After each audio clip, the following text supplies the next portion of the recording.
Have you ever wanted to start a podcast and just didn't know where to go to get your journey started? Well, look no further than Anchor Podcasting. Anchor is the easiest way to make a podcast, and it gives you everything you need for free in one spot, which you can use right from your computer or a mobile device if you need to record on the go. Creation tools allow you to edit and record your podcast to make it sound the best possible way for your audience and listeners. And they'll also distribute your podcast for you, so you don't have to go through the hassle of talking to different platforms in order to get your podcast through to everybody you wish. This includes Apple Podcasts, Google Podcasts, Spotify, and many more. You can easily make money through Anchor Podcasting, and it doesn't require minimum listenership. So once you get started and set up, money can flow in from all directions.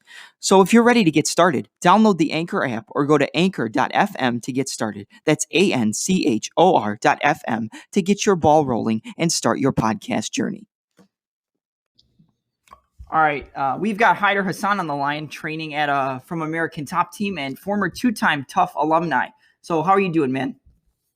I'm doing good, bro. I appreciate the shout. Yeah, man, just chilling at the crib on a Saturday, bro. Finished a little workout earlier, and now we got this whole Corona thing going on, bro. So, yeah, man, I got some Jersey Shore on the screen, bro. on my Jersey Shore. Hey, man, yeah, this coronavirus stuff is insane. I mean, it's wiping everybody out, I feel like, but I kind of feel like they're blowing it a little bit out of proportion, but you know. Yeah, I think just like the younger population will end up being like a carrier, you know, that's more fine. But like, God forbid, like in China, they said like 80 to 90% of the cases were from like families giving it to each other. You know, the younger person go out and they come back and they give it to their parent, their grandparent, and that's where you know, that's God crazy. Forbid, you know, Conor McGregor tweeted that he lost his hand. I saw that today. That was pretty crazy, man. Yeah. So, yeah, man.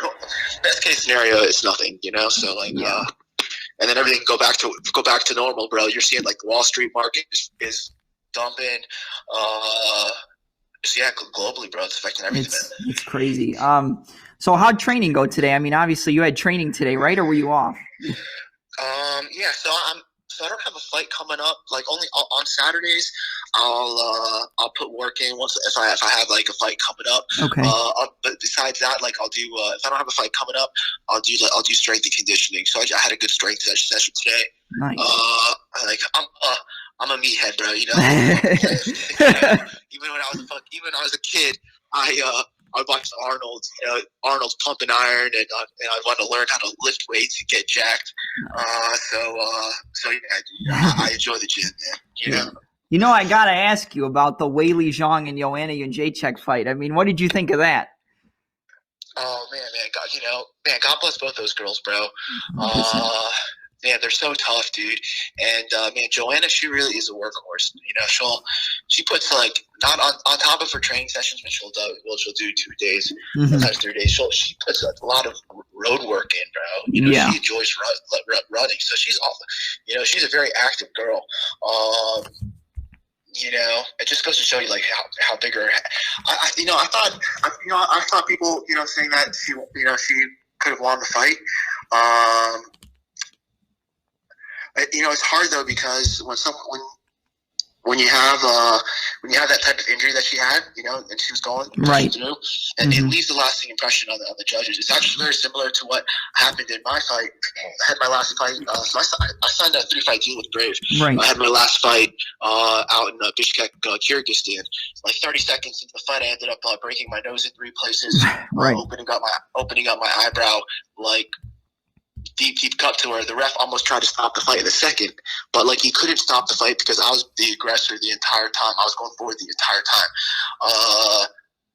So like it ends up, but the way it looks, you know, with the bleeding and you're swollen, it's going to leave a lasting impression to where in order for you to win a fight, you have to finish the person. Yeah. And that's what kind of happened to me in my last fight, you know. But if you watch the fight. The first round, the entire fight I'm going forward. He was just like throwing single shots, kicks here and there. They were pretty much missing. But yeah, anytime there's type of lot of blood or something, you know, crazy how big her head was. it's going to leave a lasting impression. And a lot of times, if you don't knock the guy out, you can lose the fight just because of damage. Yeah. And you see, judges aren't that educated, man. You see No. how they fuck things up. Definitely not. So, like, that's the saying, man, don't leave it in the hands of the judges. Right. A lot of times, easier said than done, especially when two super high-caliber fighters are going at it. So, man, my respect to both those girls, man. Right. It was an amazing fight. And, it's kind of like what you said. Like, you get hit, you break your nose or you get hit and you have a huge lump on your head. It's almost like you have to do more work because they see that you're more damaged. So you have to put it out more. You have to do more output just to, like, get it back almost, I feel like. Yeah, you have to take even more risk. You're just like, all right, damn, gosh, you got this cut. The judge's gonna think that he's winning. Fuck that, I gotta beat the, exactly like you're saying. I got to take more risk. I have to try to knock this dude out. So, 100%, man. Easier said than done, but it's me personally, I learned so much from my last fight that like I can't wait for my next one, bro. Like I was able to put all the missing pieces to the puzzle, and it turned me into the most offensive, deadly monster, dude. Nice, so I can't freaking wait, bro. Like I don't care who I fight next, it's just gonna suck for you, bro. So yeah, dude. I got 2 fights left on my contract. I plan on really going out there and making a statement and just destroying dudes, bro. And then after those 2 fights, man, we'll see what's up. If Brave still wants to, do something, Brave's awesome. If not, let's go. Yeah, right. Get paid, bro. Wherever the money's at, I'll go, bro. If it was in Antarctica and they're paying the most, let's go, bro. Right, man. One of the things I heard you in another interview that you did, you said that you fought 3 times in 15 days on The Ultimate Fighter. Was that on the Black Zillions versus American Top Team season, or was it that was the season, right? So on both seasons, man. On the Black Zillions season, I had 3 fights in 17 days, and then on the tough the Cody and TJ season, I had 3 fights in 15. Nice. That show, it's the toughest tournament in sports, bro. Just because of the extremes. When Dana White brought me back for the wild card and for me to fight. Yeah. Joe Daddy, every Tuesday and every Wednesday on The Ultimate Fighter, there's 2 fights every Tuesday and there's 2 fights every Wednesday. Yeah. And then the way the schedule, like the filming is, you're in the gym 7 days a week, Monday through Saturday is 2 days, and because they're trying to get as much film as possible. Right. And then Sundays is just a one day session. So like you're in the gym, you're training, you're going hard, bro. So and your training partners are like, bro, guys are going to fight. The tempo's high. You learn so much. And then you're getting to fight so frequently. Yeah. Which like, you can't replicate that anywhere. No. And that's how, like, the Ultimate Fighter, the first one, I did good. I went to the finale. Unfortunately, like, it was meant for me to learn. And Kamaru took it. But I was at my worst when I fought Kamaru, man, physically. You were at your worst? What was wrong? Injuries or what? Oh, man, just being run down, dude. I fought before The Ultimate Fighter. I had a fight like 6 weeks before that fight, before the season. So I had a fight. That was Luque, right? That was Luque, wasn't it? So I fought Portela before The Ultimate Fighter, about six to 8 weeks before. And then I had 3 fights in 17 days on the show. And then I fought Usman in the finale. And then I fought Vicente again by the end of the year. So it was it was 5 fights that year, 6 fights in a little less than like 13 months. Nice. So it's a lot of fights, bro, So I was by the time I got to Usman, I was kind of just, man, I was run down, and that fight camp was the most brutal fight camp I've ever had in my career. I was fighting for so much money for the team. Right. All the coaches wanted to help me, so I just didn't really say no to anybody, So I just spent too much time at the gym and just beat myself up, dude. It was the most like physically demanding training camp I've ever had in my career. And I learned so much just from that like and also like it was awesome just because when I fought Kamaru, my loss to Kamaru and Jesse Taylor, both those type of wrestlers, really I was able to learn because I'm a pressure fighter. Right. So how you press to a wrestler is going to be different how you press against a striker. Against a guy like Kamaru, against a guy like Jesse Taylor, they're trying to time your step so they can go for a single or a double, or so how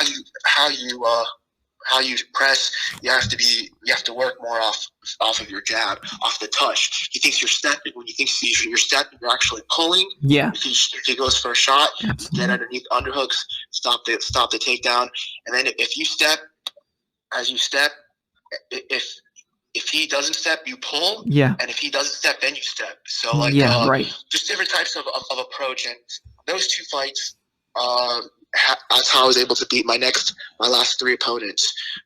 Number one ranked fighter from Ukraine, the top ranked Russian Sambo dudes. My last fight, M1 Global. So like everything happens for a reason, bro. And fighting, bro, it's truly like, when you win, you win. But when you lose, unless the luck does help you win more. You know, it's a cliche, but it's the truth, bro. Probably just like anything else in life, man. You just have to be mentally strong and not like let it change the way you fight negatively. You know, if you get caught, whatever. I've seen guys that got dropped, and then they're like, "Oh man, I'm gonna start working more on takedowns. I don't want to get in a gunfight." And I'm like, well, that should be your mindset. You know, if you're in a gunfight, you got put down. You should learn, why did I get put down? Like, you know, rather than like change your fighting style because you're fucking scared of a gunfight. Right. So yeah, that's the part of being mentally tough and learning from your experiences, man. So and for me, bro, I'm as tough as it comes, bro. You know, so and God willing, stay healthy and just go out there these next two fights. I really feel like these next two fights are going to shape the rest of my career, and the knowledge that I gained, I don't ever see myself losing again, bro. Nice. You know, I'm just my fight IQ is just too strong right now. Against wrestlers, against the Kamarus, I have my setups and how I attack. And now against strikers, I have my setups and how I attack, and that came from me breaking my nose in 3 places. I learned the fluidity, you know, working off going to the left, working off going to the right, how I work my pushing, how I work my pulling, and then how I work my back to my pushing. So like, it's truly a game of chess. But because of really my last fight, I've never been more confident in my entire life. Never been more excited either. Right. Good. So I gotta say, like you said, you know, with fighting a wrestler versus a striker, do you think the fakes and feints are more beneficial when fighting a wrestler, just so you could let them shoot when you're not close enough, or you, like you said, pulling, you know, pushing and pulling, stepping in, stepping out? Do you think that's more beneficial against a wrestler because you're able to kind of draw out the shots from them? Or would you say, you know, fighting a striker is more beneficial for the fakes and feints? I mean, obviously you use them in every fight, you know, to set up things, but do you think it's more beneficial against a wrestler because, you know, they're going to immediately look to take your legs, or they're going to look to fake a jab and shoot in for a takedown? So what do you say about that?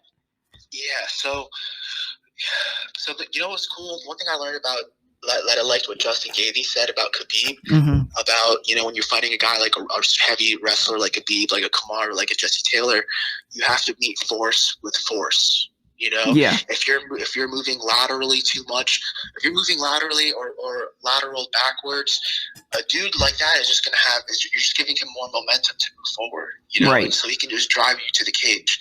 So you have to be, as soon as the fight starts, you have to get right in the dude's face, and you have to be the one offensive. He has to work for everything he's going to get. And you want to keep these wrestlers on their heels, so that when they go to shoot, which they are gonna, because you're going forward, they're going to be coming off their heels rather than their toes. But how you press, you can't just keep going. You can't just go forward. And that's when exactly the level changes, the feints, working off the touch, off your jab. You know, throw the jab out, flip out. And then when you flick out, take a half step back. If he goes to shoot, boom, you're able to stop, sprawl, hit him with counter knee. If he doesn't step, then you step, and you're ready to. And then you're ready to fire back. Right, absolutely. You know, yeah, dude. That just comes from you know, being in the heat, bro. You don't learn. You can train all the heat you want, but like, it's when it matters, bro. You know, so yeah, now I have 20. You know, I have 20 pro fights. My next fight will be my 21st fight. By the time you have 20 fights, you've kind of been there against really everybody, to where that the biggest thing in fighting is knowing yourself. What do you need to do in a fight that's going to make you successful? And for myself, I truly learned myself. I know what type of fighter I am. I know what I need to go out there and do every single time in order to be successful and get my hand raised when it's done. And that's because it only came from trial and error. And now I'm fucking that seasoned vet. I've dotted every I, crossed every T, and now just like, what's up? Who wants something? Right. Yeah. I know you did another interview and you mentioned how you were on your way. I believe you said you were going to, was it India when you said they played, the Creed 2 movie on the plane, and you said that it hyped you up. And yeah, bro. It was for my fight with M1 Global. Yeah, I was going to China. Yeah. And, yeah, it was my fight in August. That kind of raised. I flew out. So my brother was. Okay. No, go ahead. You're good. Sorry, it was. You're good. Oh, okay. Yeah, sorry. Yeah, okay. Yeah, no worries, brother. M1 Global fight. My brother was actually supposed to come with me as my cornerman, but he actually fought the week before me. He was the main event at the Hard Rock, and he ended up tearing his Achilles like 30 seconds into the fight. My brother still TKO'd the guy in the first round with a torn Achilles, so he wasn't able to fly out with me. And it was too short time. I wasn't able to get a visa for anybody. So I was like, fuck it, I'm going by myself, bro. Fucking Spartacus the fuck out, you know? Yeah. And dude, in the plane, so I saw Creed 1 on the way to when I was going to fight Roger Huerta in Dubai. And I saw Creed, and that shit just made me fucking, I was so jacked up. So I'm going to fucking kill this dude. And then when I was going to China, I saw Creed, they had Creed 2 on the plane. Yeah. And I was like, what? And I was like, bro, he's fighting the Russian. I'm fighting the Russian. He's going to enemy territory. I'm going to enemy territory. I was just so, dude, I had fucking tears coming down my eyes in that movie, bro. And, yeah, after we had to walk up and down the aisles and stretch. And it was just, like, super motivating, bro. It was like a premonition, dude, you know? Yeah, right, absolutely. And, it makes me think of I think it was it Freddie Roach who said it in the corner? It was, or Teddy Atlas, where he's like, we love it in the heat. We train in the heat. That's where we do everything. I don't know the exact speech, but that's what it made me think of, yeah. I think he was saying that. Who said that to Bradley, right? Mm-hmm. And Bradley's like, right. That's a good guy, bro. That's a guy you want in your corner, bro. Teddy Atlas. When I saw that, I was like, bro, you're a fucking. That's he's a good hype man. Besides being a good coach, you know. Right. Yeah, dude. God bless him, man. And Bradley's a beast too, bro. I got another question, and it's kind of based off, your training. We talked about it a little bit in the beginning. I mean, you have guys and athletes at your training camp, like Dustin Poirer. You've got Masvidal. You've got Colby Covington. You've got the champ, Amanda Nunes. I mean, how beneficial is it to have them there on a daily basis and working in your training camps? I mean, that's got to be super, motivating for you and a lot of confidence building for you, because you have some of the best guys and girls in the sport that you could train with on a daily basis. Oh, yeah, dude. I mean, it's awesome. Being at ATT is really the reason how and why I've gotten as far as I have. I've been with ATT since 2009, so I'm like one of the OGs there, bro. Right. And I mean, it's awesome, dude. I mean, for when Dustin Poirer was fighting Justin Gaethje, we fought 1 week apart. I fought the week before him. I was actually fighting the number 1 ranked fighter from Ukraine. He was 22 wins with 22 finishes. And Dustin was fighting Gaethje, so like Gaethje's had kind of that Mike Tyson style, so they wanted me to help him. So we were training with each other, Tuesdays and Thursdays for our sparring sessions were freaking wars, dude. It's hard, bro. Right. And if you're tired, and sometimes on a Tuesday, you're going to be tired after a hard wrestling. Yeah, right. So and you got to be like, fuck, bro, I'm about to get in a fight right now. You're like, yeah. So that's how it was, bro. The first time I sparred Dustin in the training camp, it was like maybe the third round, and I got my nose, ended up breaking the septum in my nose. Oh, man. So then like the following week, I had to come back with like helmet with the bar across the face. And our training, man, we would spar so fucking, because I don't really go like that, but Dustin trains like that, So, right. and he's a cardio machine, bro. He's got great insane. cardio, but yeah. So, but it was awesome, dude. I ended up, we were both fighting great dudes. He's fighting Gady, I'm fighting the number one ranked dude. He's finished every single opponent he's fought. The guy that I was fighting, and I went to Abu Dhabi. I beat his ass, and Dustin went and fought Gady and beat his ass. Beat his ass, so, right? Yeah, dude. So it's motivating, bro. I mean, like, you know the saying, bro. Surround yourself with people that your peers, bro. Yes, that motivate you, and you feed off energy, bro. And, absolutely. I've been there since 2009, dude. So like, it's awesome to see that everywhere everybody come up and motivate and push each other and feed off the vibes. Would you like to get back to the UFC sooner rather than later, or do you like kind of being on the outside and being able to fight all around the world without being under the brand of the UFC? I mean, obviously UFC is like the biggest brand in the world, but being able to travel and everything has to be amazing, and going to different places and stuff like that. Yeah, man. You know what, dude? Like, I'm enjoying what I'm doing. We have to take something like, I like the UFC, but I don't like the UFC, man. I like Bellator. I like ONE. I like Bellator. I like the PFL. I like these guys. I think they almost treat the fighters better, bro. Right. I mean, absolutely. My buddy Sabah Humasi, he was fighting Paul Daly this weekend, right? Right. And and that because of the corona, they ended up they paid all their fighters their full purses. That's amazing. And that's crazy. And that's awesome, dude. You know what I'm saying? That's how it's supposed to be, bro. So like, and I don't want to talk shit. I don't know where I'm going. Hello? But I want to go wherever the money's at, bro. Right. That's ultimately when you think about it, you're a prize fighter, right? So you want to fight for the biggest prize, and so wherever that's going to be. I mean, bro, Demetrius Johnson, he's with ONE FC. He's making 7 figures a fight now, bro. Absolutely, yeah, that's so good. So I mean, like, bro, and you're seeing PFL guys in PFL are making more money than UFC guys. So like, these are good opportunities that I think if it comes your way, you should explore them. Like being so headstrong, UFC, like, that's go where the money's at. If right. If UFC gives you that opportunity, awesome. If Bellator gives you that opportunity, I'll take it, bro. There's a lot of good fighters there, but there's a lot of fighters I still want to fight. Only God knows. But right. all I know is that I'm going to be the most deadly version of myself, and I'll be ready for whatever comes my way. Absolutely, absolutely, man. Yeah. I think obviously I don't fight professionally. I've trained for a long time, but I'm not a fighter. I don't get in the cage or anything like that. So I can't say I have experience, but I feel like with fighters all around the world, like I would say test out the waters with like Bellator and ONE and all them before you get to the UFC. Because I think some guys, they jump in a little too early. Like they go into the UFC because they get the contract and then they're going a little too early. And then you see them end up leaving and coming back and they're better than they were when they left.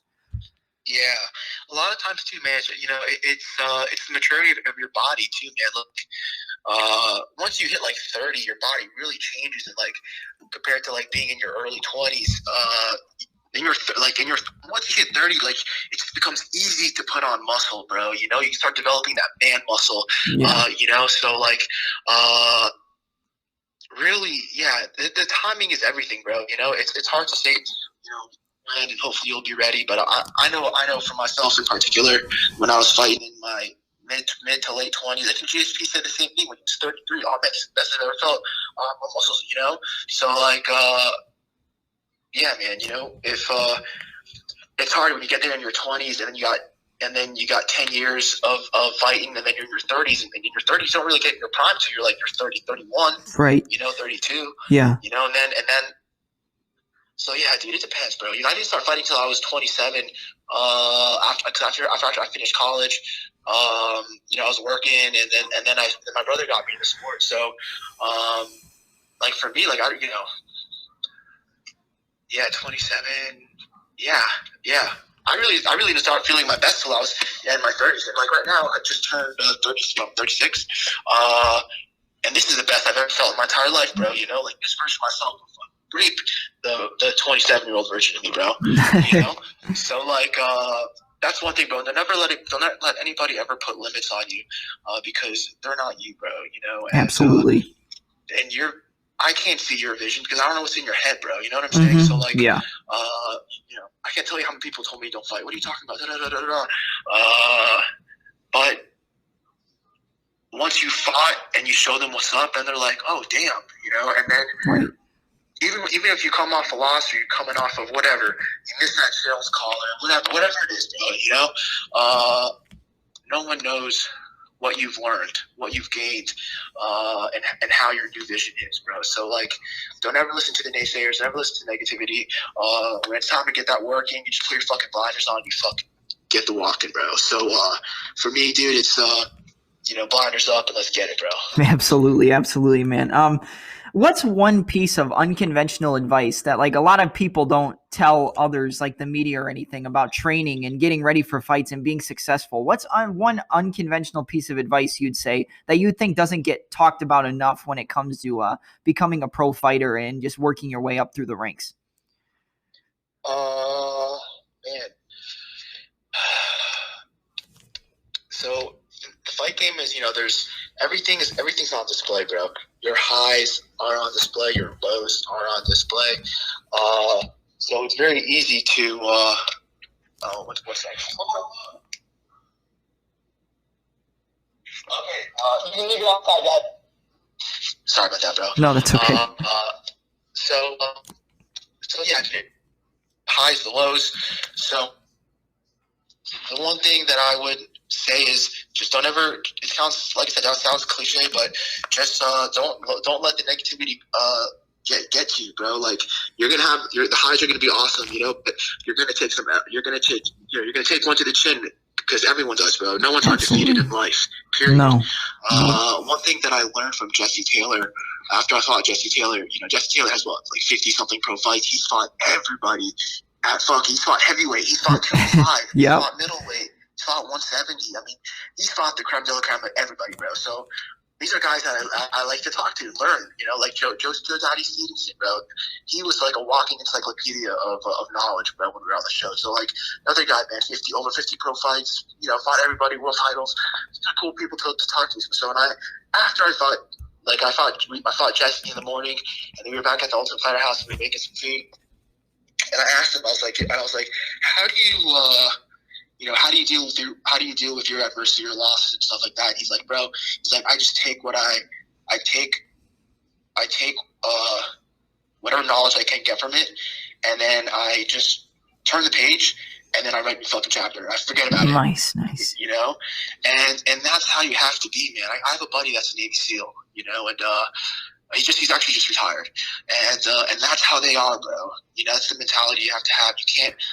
You know, in that type of life, you know, that you're gonna face a whole lot of, you know, crazy shit, you know, and you have to take the good from it and then turn a page and just go, you know, and that's how fighting is, bro. You know, you're gonna face the negative stuff, bro. So you just gotta take the knowledge from it, turn the page, and write a new chapter. You know, that's the only thing you can do, because if you dwell on the negative, you dwell on the past, it's just gonna fuck you up, dude. And you know, and mess with your goal. What's your goal? Your goal is to fucking be the man, be the greatest of whatever you can be, you know? Yeah. And you know, everyone's chasing personal greatness, right? So and you're gonna face ups and downs with that, bro. So just yeah, man, just keep going, bro. Don't let it beat you up.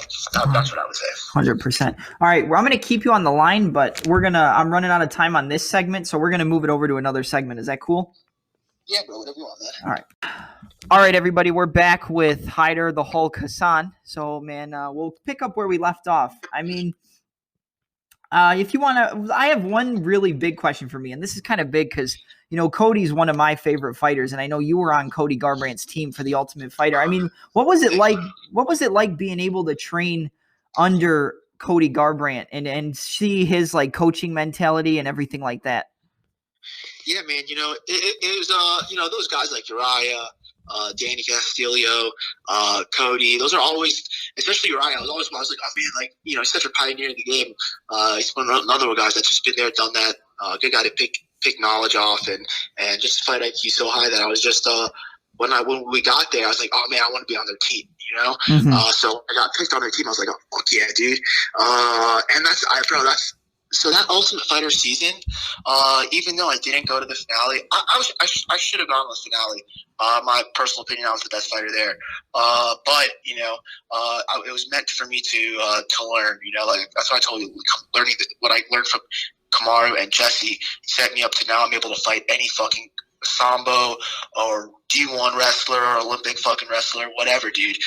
So like that season, bro, 3 fights in 15 days. Diego Lima, Jesse Taylor, and Joe Daddy Stevenson, bro. The knowledge I gained from that fight, I would say I went there with like my bachelor's degree in fighting, and when I left there with my PhD. The knowledge not only from fighting, but the knowledge I gained in the house. I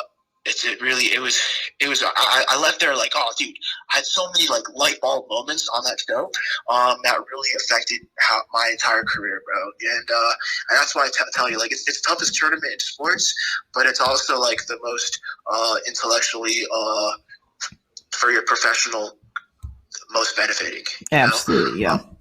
So it was awesome, dude. Cody throws bombs. I like to throw bombs. anytime, like you're around someone that's similar, you like to show them what you can do, bro.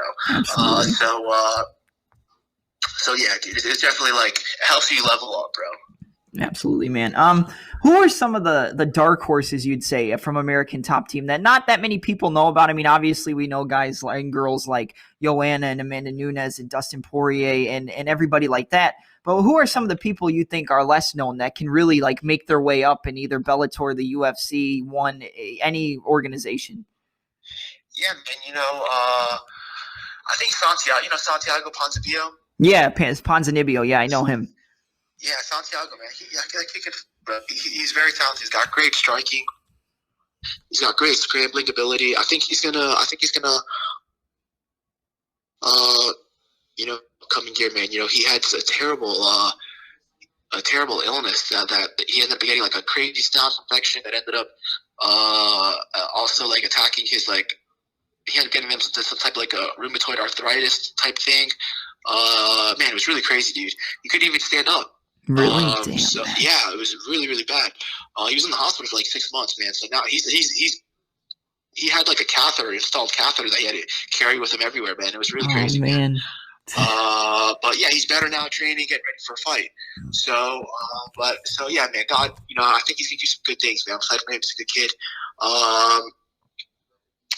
I think Sabah Homasi, he's gonna be fighting Paul Daly. I think he's gonna surprise Paul, dude. Yeah. I'm excited to see that, bro. And Bellator is great, man. They pay really well, man. If they like you, they take care of you, man. And Spa is getting taken care of, man. So I'm really happy for him, man. He's put the work in and he's earned it, man. There's another, I forgot his name. Johnny Eblin. Johnny Eblin's a good dude too. I don't know if you know him, but he's in Bellator. Okay. Young kid. That is man, just a great D1 wrestler, good boxing, tough kid, really mentally strong. I see him doing some good things too, man. Honestly, everyone at the gym, bro. There's so many. ATT has the most guys in the big leagues. On any given day, dude, there's like 50 dudes on the mat. So like it's on a Christmas, bro. On Christmas Day, you need to come in and get rounds, and you got someone to do rounds with you, bro. So like that's the benefit of the gym, bro. And, your training partners are the fucking best dudes in the world. Absolutely, man. Who do you think has been your toughest opponent in your career? I mean, from every fight that you've ever had, who do you think stands out to you as the toughest guy you've fought? Probably the toughest. I gotta think about that. Like, yo, dude was tough. Vicente was tough. He was pretty tough, man. But all the guys are tough, bro. Everyone's tough, man. 100%. I mean, to make it in this sport, you have to be tough, bro. I mean, the training practices are so hard. Training camps are hard. 2 days, you're putting in the work. By the time you get to the fight, you're just happy you made it. Yeah, you're right. in the cage, right. You know, like, and opponents pull out all the time because they're getting injured. You know, and going through your fight career, especially when you're in the regional scenes, that happens so often that a lot of times you end up you put in the work for a training camp and you get to fight week and then your guy pulls out and nothing happens, you know, where like the bigger shows, you know, at least they're able to find another opponent, you know. So really it's just a celebration that you're you're able to get in the cage and you know, make it happen, bro. I forgot what you asked me, bro. No. That's okay. I asked you the toughest opponent in your career. You said everyone's tough, but was there one that stood out? Everyone's tough, bro. But I thought Vicente was pretty tough, man. He took some shots of mine. God bless him. Tough kid, bro. You know, also, dude, when I fought him, it was my 3rd fight in 17 days. I beat him. And then when we rematched, it was my 5th fight of the year, my 6th fight in 13 months, bro. Absolutely. So, like, that's the one fight that I want back, you know. I got one, he got one. I want to fight him when I'm at my best, bro. You know, when I'm healthy, bro. You know, so because I remember when Vicente fought Leon Edwards in the UFC, it was his 4th fight that year, and he lost to Leon Edwards. And in the interview, he said, and it was my 4th fight that year. I was tired. You know, my body. I'm like, motherfucker, bro. I fought you on my 3rd fight in 17 days, and I fought you on my 5th fight of the year, 6th fight, 13 months. So, you know, so like it's real, bro. That's real. You know, so like, yeah, that's the fight. That's the one fight I do that, bro. I want to show everybody like what's up. I would love to see you and Luque fight again. That was my favorite fight on the Ultimate Fighter season because I mean you had fought like right before then, didn't you? And they picked you to fight again, and then they picked you to fight again in the finale. Like you said, you fought 3 times in what 17 days? Yeah, it's pretty much fighting every Thursday, bro. That's crazy. And it's not just the fights; it's the weight cuts. The weight cuts take a lot out of you, bro. You know, 100%. If you don't have to cut weight, then you can go into fights, and as long as you're healthy, you know, you can have some bruises and whatnot because you're just in a fight recently. But it's the frequent weight cut, bro. The back to back weight cut where you're going to put on 15, 18 pounds, and then 5 days later you got to drop 15 to 18 pounds, and then you put on another 15 pounds, and you got to drop that 15 pounds for another 5 days later. So like that's what the part that it takes the balance out of your step, you know? 100%. So, like, and that's the part people don't see, bro. You know, people just see you lose. And, like, honestly, bro, my losses have come from very extreme situations, bro. Like, who's fought 3 times in 15 days? Who's fought 3 times in 17 days? Who's fought, you know, 6 fights in 13 months at high-level UFC levels? You know what I'm saying? So, like, some people that, like, have thrown shade at me, like, you haven't been in my fucking shoes, bro. Yeah. You know what I'm saying? So 100%. like, and those losses, you know, that's the one thing that hurt me. Like in the Ultimate Fighter, none of those fights are on my record, right? So like they just see, so that's minus 6 fights. You know, I don't have 6 fights on my record. You have to, if you go to Sherdog, they're not there, but you have to go to Topology, and but when it's like the official number, the 6 fights aren't there. You have to click on the fight history, and then you'll see the 6 fights. So not having those 6 fights there, it ended up hurting. It hurts you, you know, because that's like to explain to the promotion, you know, like who, you know, almost like who you've beaten and shit like that, you know. 100%. You know, so that's you know, they just look at your record and see, oh yeah, you lost to Vicente, you lost to Kamaru, and I'm like, dude, you know, if I was healthy, I'll fucking murder those dudes. I'll murder Usman on my rematch, bro. You know, I saw the thing that Sugar Ray Leonard said. Sugar Ray said, you know, I'll never say a fighter's better than me. If I lose to a fighter, I got to lose to him twice for him to say he's better than me, bro. 100%. You know? And that's what Sugar, you know, and it's the truth, bro. You know, if I lose to Usman twice, I'll say, bro, okay, you're a good. He's already a great fighter. God bless him. You know, but you ain't better than me, dude. You were better than me on that day, but you won't be better than me in a rematch, bro. Yeah. You know. So like, especially now, how my fight IQ. So yeah, bro. Let's go. Let's go, man. Yeah, I mean, I think it's important what you said. People always learn more from their losses and what they do wrong than what they do right. I mean, you could go out and get a 15-second knockout and you're like, okay, I did everything right. But then if you have a 15-minute war with a guy and you lose the fight, you can really go back and look like, okay, well, what did I do wrong? Well, did I step the wrong way? You know, did I fake when I should have thrown the shot? And I think that's really the most important thing to every combat sport and sports in general. You always learn more from the losses than you do from the wins. It's so true. But like when I fought Vicente for the second time, I kind of went into the fight like, hey, I'm gonna be a little bit, because I was like physically, mentally, I was tired, bro. I'm like, like fuck about that. Like the day of the fight, I remember I was on the toilet, bro, and I'm like, oh man, I'm about to get in a fucking war today, and I was tired, bro. You know, yeah. I didn't have any time off, bro. I literally went from the Ultimate Fighter to training camp for the finale, and right back into another training camp. Like all I was doing was cutting weight, fighting. So my body was tired, bro. So I'm like, all right. So like I went into it like, okay, I'm just gonna go out there. I'm gonna take my time. I'm gonna pick my shots, and I know that when I land, I'll knock them out. 100%. You know? So I went in there, and I was a little bit too heavy on the counter. You know, I was moving laterally too much, and then looking for like the jab, check, hook. You know, and look to land the right hand off the check hook. To come off the 1-2 there. But the problem is, like when you're moving too much laterally, you're gonna give ground. And you're going to give ground to the guy to go forward, and then eventually what's going to happen, you're moving too much laterally, you're going to end up running into the cage. And that's what happened to me. I ended up running into the cage. I ducked, you know, and Vicente went right to my neck and caught me in the darce. So, like, what did I learn then? I was like, okay, one, it doesn't matter how you're feeling. If you're feeling tired, run down, whatever, there's certain things that you have to do in order to be successful. One is you're a pressure fighter. You have to press. You have to go forward. You know, you have to let your right hand go. Let your right hand go. You have to let your right hand go early. Two, before you move laterally, you have to go forward. That way, as you're moving laterally, you're gaining ground. Okay? 100%, yeah. So these are things that only can happen in the line of fire, bro. You know, so like that people don't, that, you know, I just, you know, it's really chess, bro. You know, 100%. It's little details, bro, like that. And you know, so after I fought Vicente, I learned. There's things that I learned. You know, when I fought Pavel Kush in Abu Dhabi, he's the #1 ranked fighter from Ukraine, 22 wins, 22 finishes. And that was training camp. I was fighting Dustin Poirer. Like every Tuesday, every Thursday, me and Dustin were going to war. Oh, and by the time I got to my fight, I had been in so many fights at the gym that I was tired, bro. Yeah, 100%. You know, like I felt like I had 10 fights before that fight. You know, yeah. And so I was tired. You know, so I was like, all right, fuck, you're tired. All right, but you know what to do. You know, go out there, be forward, be aggressive.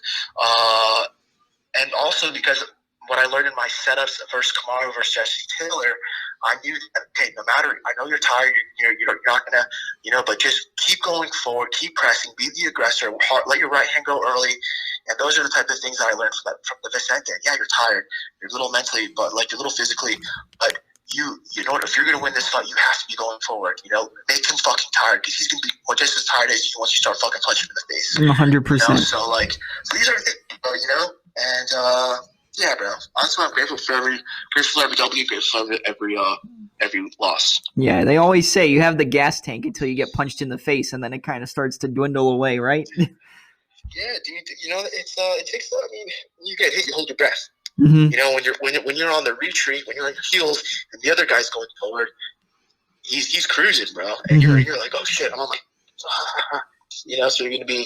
Yeah, man, sorry, bro. Yeah, man. Well, I just wanted to say thank you, man. I mean, I think we got every question and everything I wanted to cover, and I appreciate you, you know, coming on today and giving us some information that I wouldn't have been able to get any other way. So thank you for doing the interview, man. Dude, my pleasure, bro. I appreciate you giving the time, man. And yeah, bro, probably best questions I've had in an interview, man. So cheers to you, bro. Absolutely, man. Is there anything you want to plug before we get out of here? Any you know, projects you're working on? Anybody at the gym? Anything like that? Oh man, not really, bro. Man, just yeah, man. One love to everybody. Stay safe. Keep going forward. And yeah, man. God bless, man. Much love to everybody. All right, thank you, Hyder. We'll definitely get on again sometime in the future. Awesome, bro. I look forward to it, man. Yeah, I'll hopefully be back fighting this summer. That's my plan. I was hoping to get back there in June, but with this Corona thing, we'll see what happens, man. But either way, bro, looking forward to making some noise, bro. All right. Thank you, man. I'll see you later. My man, be easy, brother. Thank you.